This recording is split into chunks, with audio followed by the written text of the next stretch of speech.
사람이 이 꿈을 꾸거나 환상을 보는 것은 구약 성경에 보면 하나님의 계시를 드러내는 일에 한 수단이 되었습니다. 밤이든 낮이든 환상으로, 꿈으로 하나님의 뜻을 보이실 때가 있었습니다. 물론 그것이 말씀 안에서 되어지는 일들입니다. 그렇지만 때로 하나님 필요하실 때 사람의 눈으로 보게 하시는 그런 일들도 행하시는 하나님의 역사를 우리가 보게 됩니다.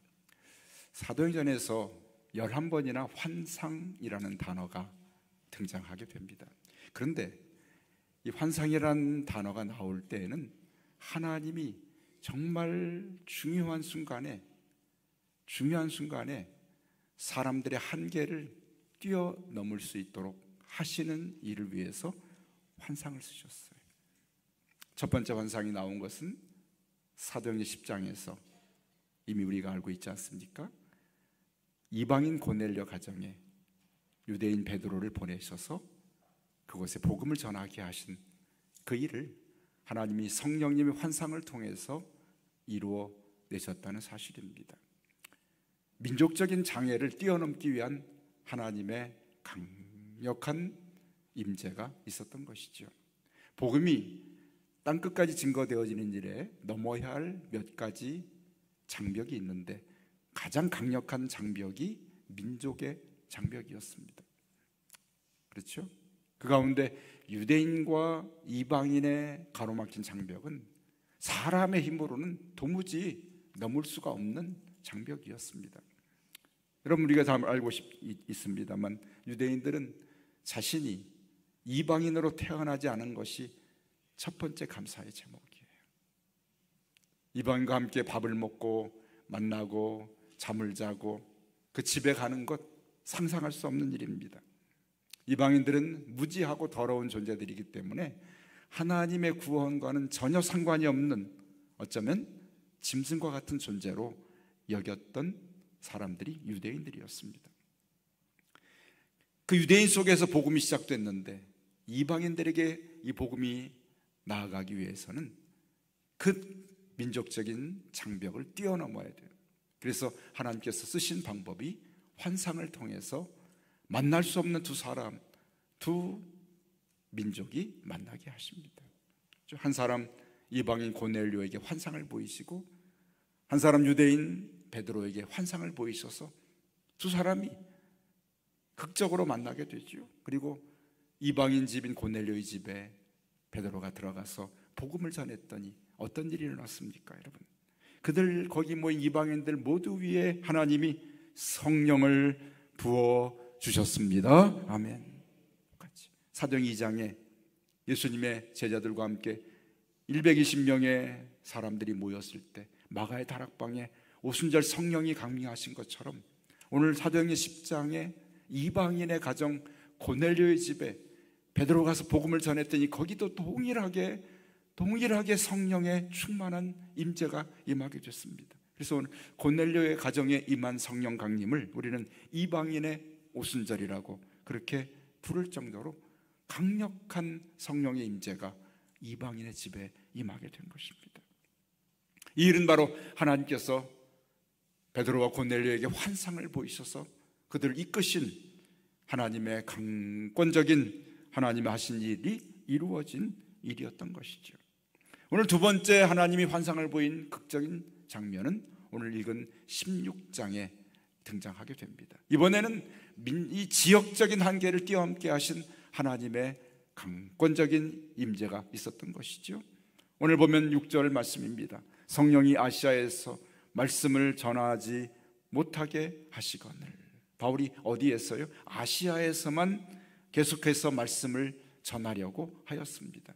지금 터키 지방이죠.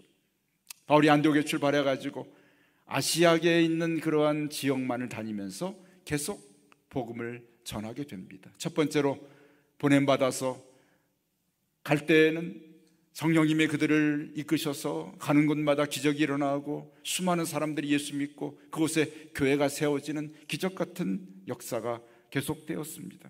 그런데 바울이 두 번째 다시 그 지역을 돌아가면서 교회를 살펴보고 그 지역에 다니며 복음을 증거하려 했는데, 중요한 것은 성령님이 6절에 보니까 말씀을 전하지 못하게 하셨다.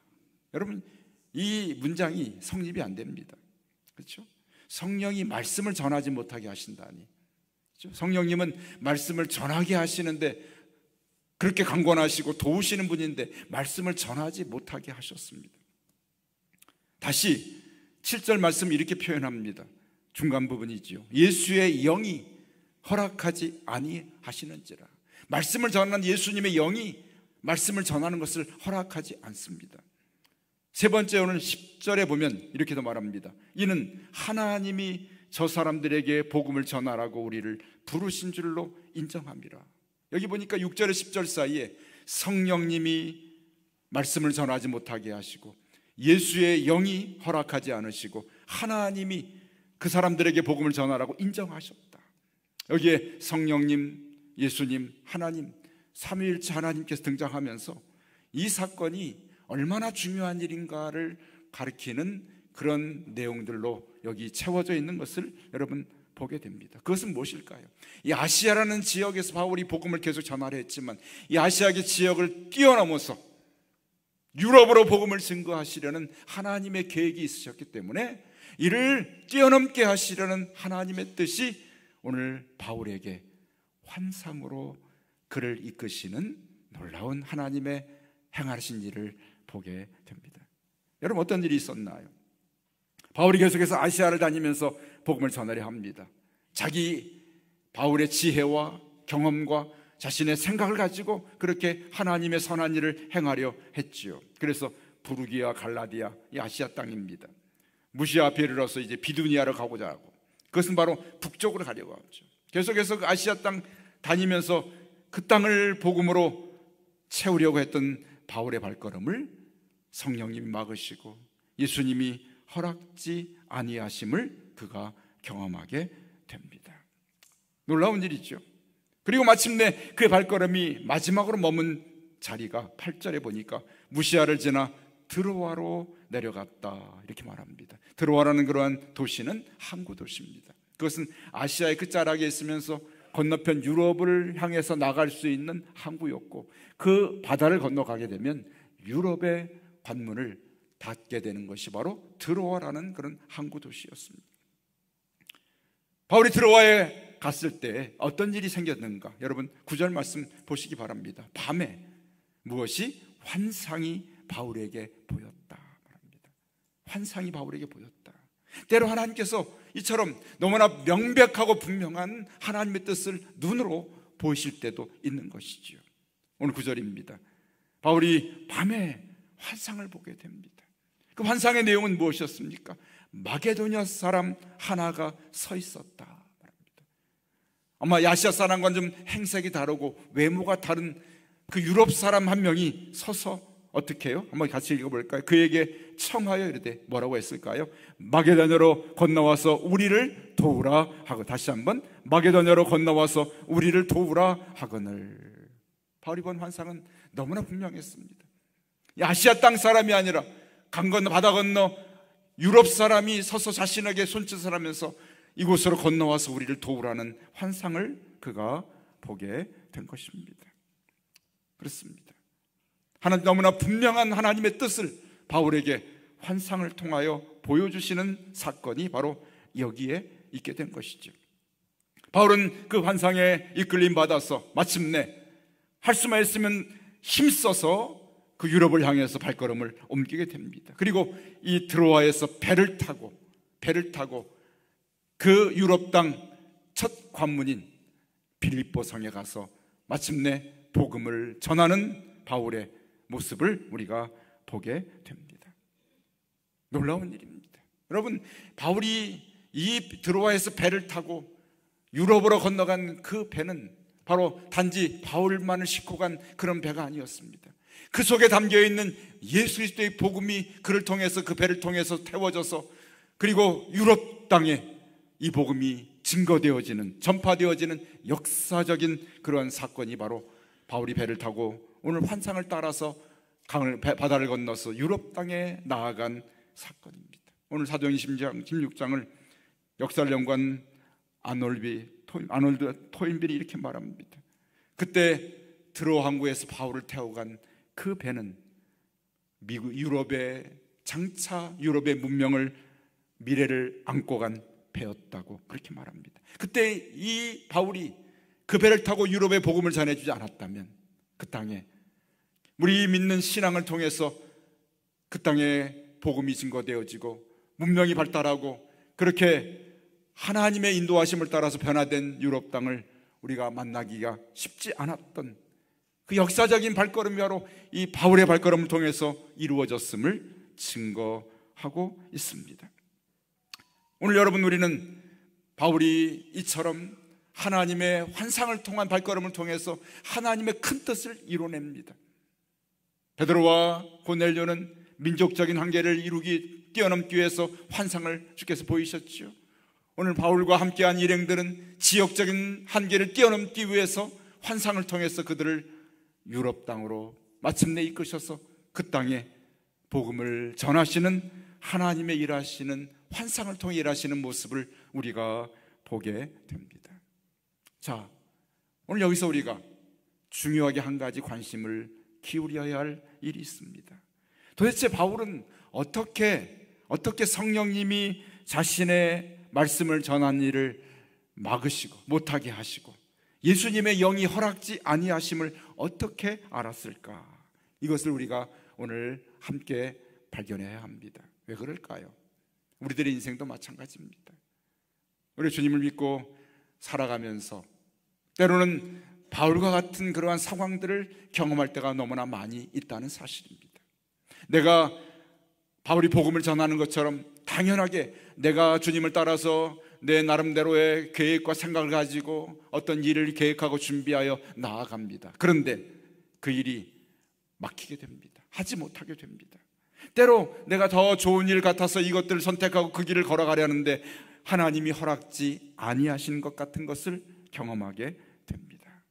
그럴 때 우리가 어떻게 바로 바울이 인도함 받아서 오늘 하나님의 더 큰 놀라운 일을 행한 것처럼 어떻게 우리가 하나님 앞에 이와 같은 일들을 뛰어넘어서 쓰임 받을 수 있는지를 알기 위해서 바울이 경험한 영적인 삶을 오늘 우리가 함께 발견하고 주신 하나님의 은혜를 깨달아야 할 줄로 믿습니다. 아멘. 우선 바울은 어떻게, 첫 번째, 성령이 자신을 가로막고 말씀을 전하지 못하게 하시는 것을 어떻게 알았을까 하는 생각입니다. 어떻게 그는 알았을까요? 아마 그 가는 발걸음에 대해서 로마 군인이 막은 것도 아닙니다. 바울이 건강이 나빠져서 가지 못하게 만든 것도 아닙니다. 어떤 상황이나 환경이 그를 가로막은 것도 아닙니다. 중요한 것은 아마도 바울의 내적인, 바울의 영적인 중심에 바로 성령님이 늘 동행하셨기 때문에 성령님의 음성과 그분의 감동하심을 바울이 민감하게 들은 상황인 줄로 믿습니다. 아멘. 성령님의 말씀하심과 행하심에 민감한 바울이었습니다. 그렇습니다. 우리가 예수 믿고 나서 주님의 말씀의 약속 가운데 너희가 예수 믿으면 그 안에 성령님이 임하셔서 우리 가운데 임재하여 계시고 내주하여 계시면서 떠나지 아니하신다는 약속의 말씀을 따라서 저 여러분의 심령에 성령님이 내주하여 계신 줄로 믿습니다. 아멘. 바울도 유난히 그는 성령 충만한 사람이었습니다. 성령의 내주를 경험했던 사람이었습니다. 그래서 그 마음속에 늘 성령님과 교통하며 성령님과 교제하며 성령님의 임재를 경험한 사람이었기 때문에 그가 성령님이 말씀을 전하지 못하게 하신다는 것은 아마 자신의 내면 속에 성령님의 음성을 듣고 성령님의 감동을 수시로 느꼈던 그러한 바울의 모습이 아닌가 생각이 됩니다. 자신이 가는 그 길이 이 길이 아니구나, 내 삶이 이 방향이 아니구나 하는 것을 성령님의 감동을 통해서 그는 느끼게 되었던 것이죠. 어떻게 하면 우리가 이처럼 성령님의 감동을 느끼고 그분의 음성에 우리가 민감하게 반응할 수 있는지, 어떤 방법이 우리에게 있을까요? 바로 우리가 성령님의 민감하고 그분의 음성을 듣기 위한 가장 중요한 자리는 기도하는 자리인 것을 깨달아야 할 줄로 믿습니다. 아멘. 기도하는 자리가 성령의 음성을 듣는 자리예요. 기도하지 않으면 영적으로 우리가 어두워집니다. 기도하지 않으면 우리 영적으로 어리석은 사람이 됩니다.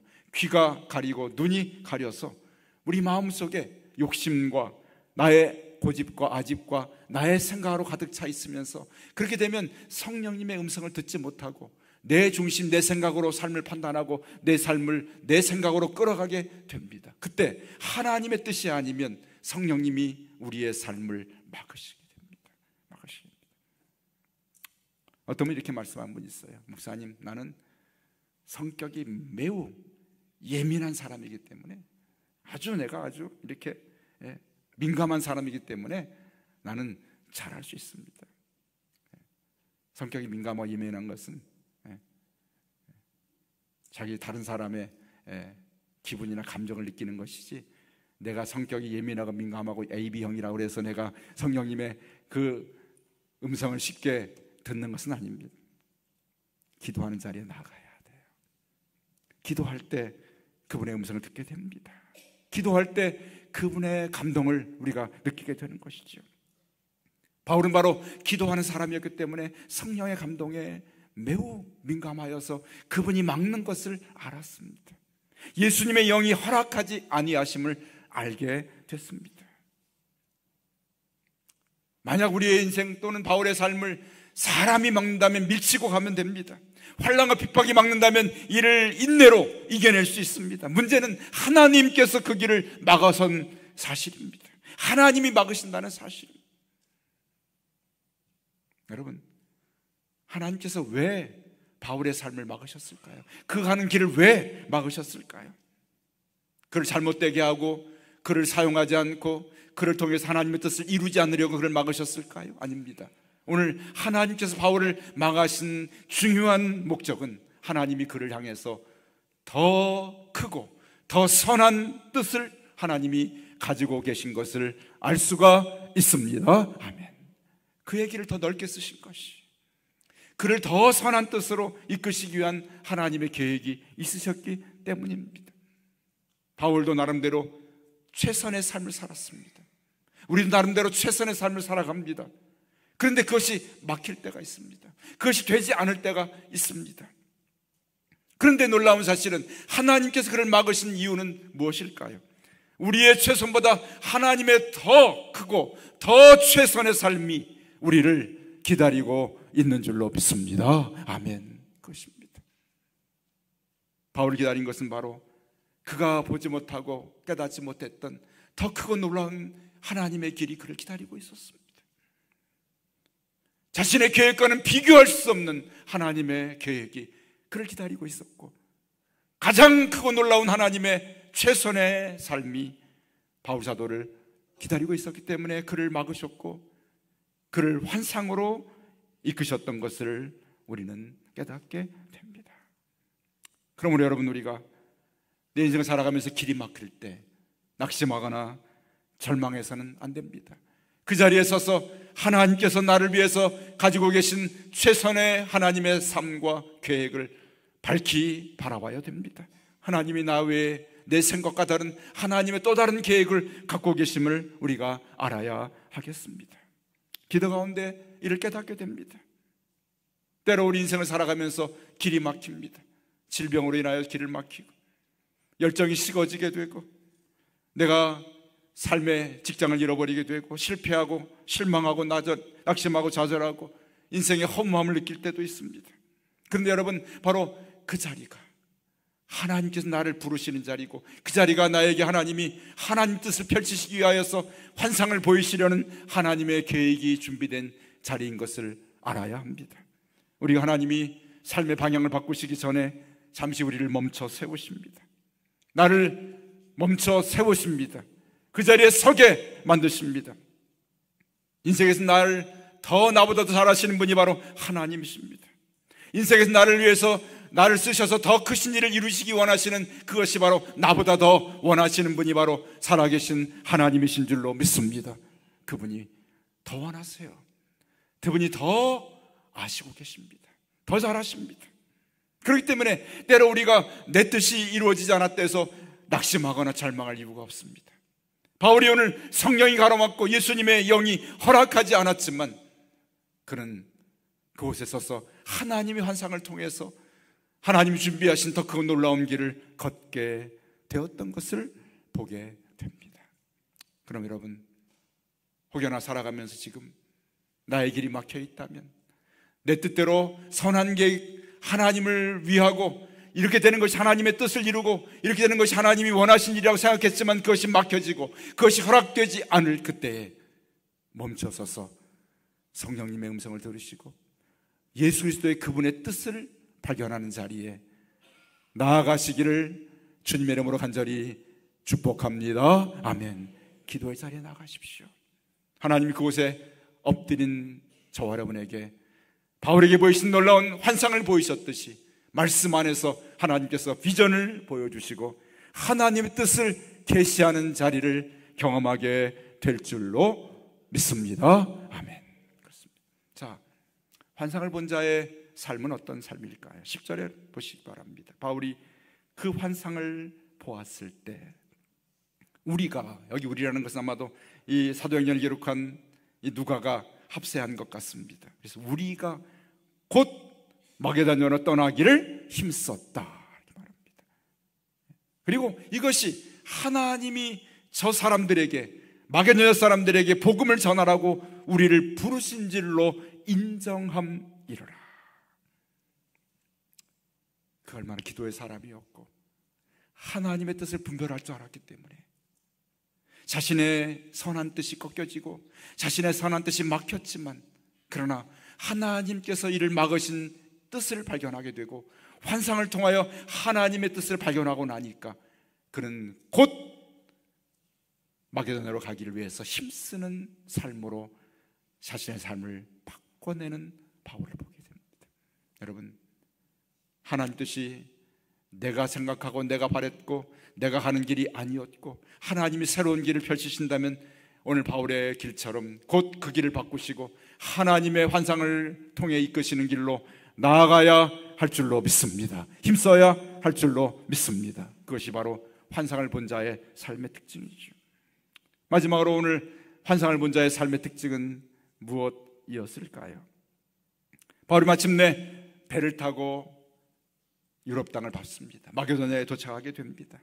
그런데 여러분, 환상을 통해서 이끌림 받은 그 사람의 삶의 발걸음이 항상 그에게 좋은 것들 그리고 그를 위해서 준비된 아름다운 것들이 기다리는 것은 아니었습니다.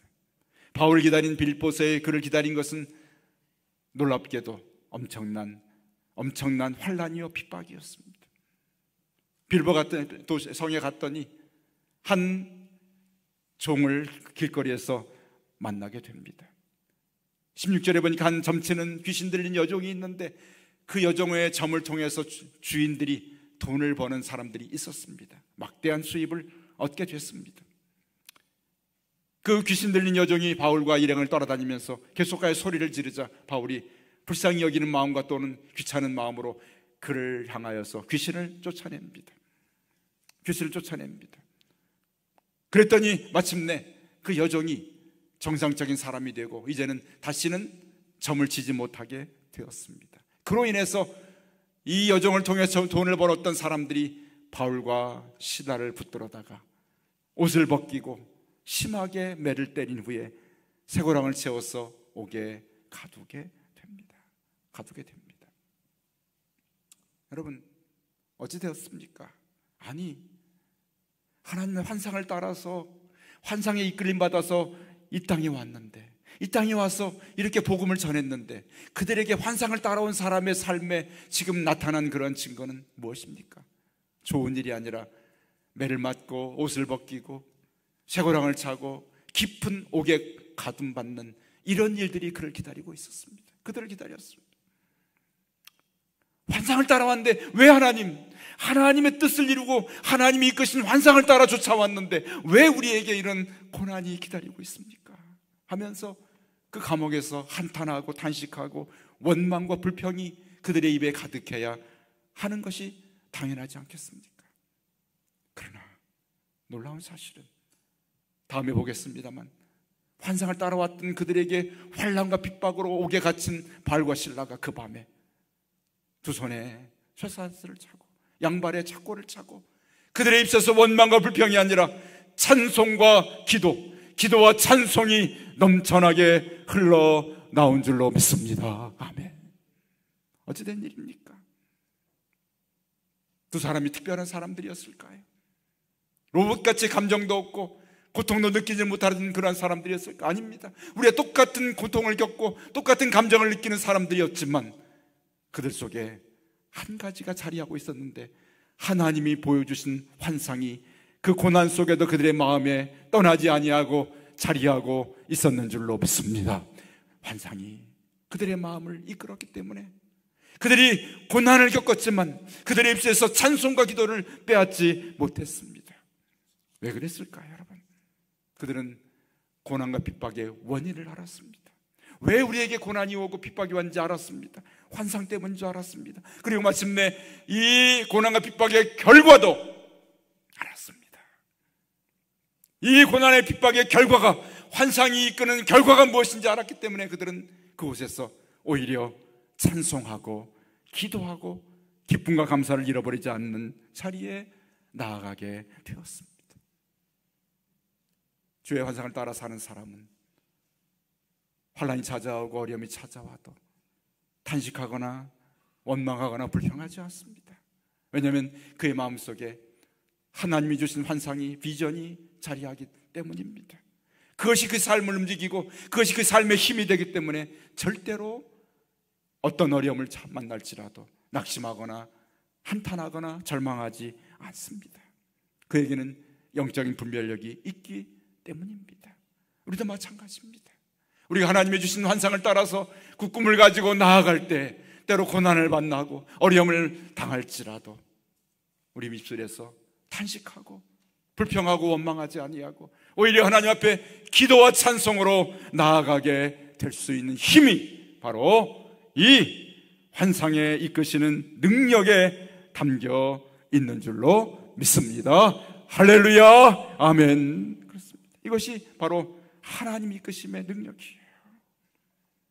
우리 인생의 중요한 순간마다 하나님 우리를 기적적으로 간섭하시고 우리의 삶을 이끄십니다. 지금도 하나님은 바울을 이끄셔서 그의 때로는 길을 막으시고 허락지 아니하시지만 더 크고 놀라운 하나님의 계획을 준비하셔서 우리들을 이끌어내고 계신 하나님의 비전과 환상을 우리에게 보이고 계신 줄로 믿습니다. 아멘. 우리는 그 길을 따라가는 것입니다. 때로 그곳에 우리에게 고난과 어려움이 우리를 가로막고 있을지라도 두려워하지 않습니다. 왜냐하면 환상을 따라 사는 삶의 결과를 알기 때문입니다. 하나님께서 바로 하나님의 능력으로 우리를 통하여 하나님의 선하신 더 큰 놀라운 계획을 하나님이 이루어내실 줄로 믿습니다. 아멘. 그렇기 때문에 낙심하지 않습니다.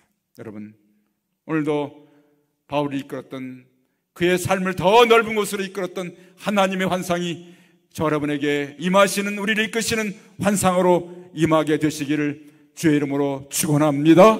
기도로 이를 바라볼 수 있는 눈이 열려지기를 주의 이름으로 원합니다. 하나님, 나의 삶을 이끌어 주옵소서.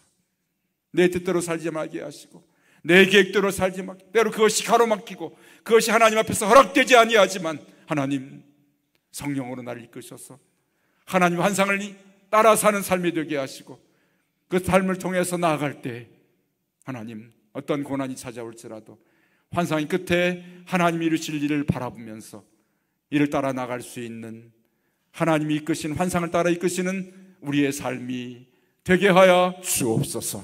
기도할 때 오늘도 우리를 통해서 이루시는 우리의 장벽과 한계를 뛰어넘어서 우리를 통해 이루신 하나님의 놀라운 환상을 통해 이루신 하나님의 뜻이 날마다 교회와 성도들의 삶을 통해서 나타나시기를 주의 이름으로 간절히 축원합니다. 아멘. 기도하십시다.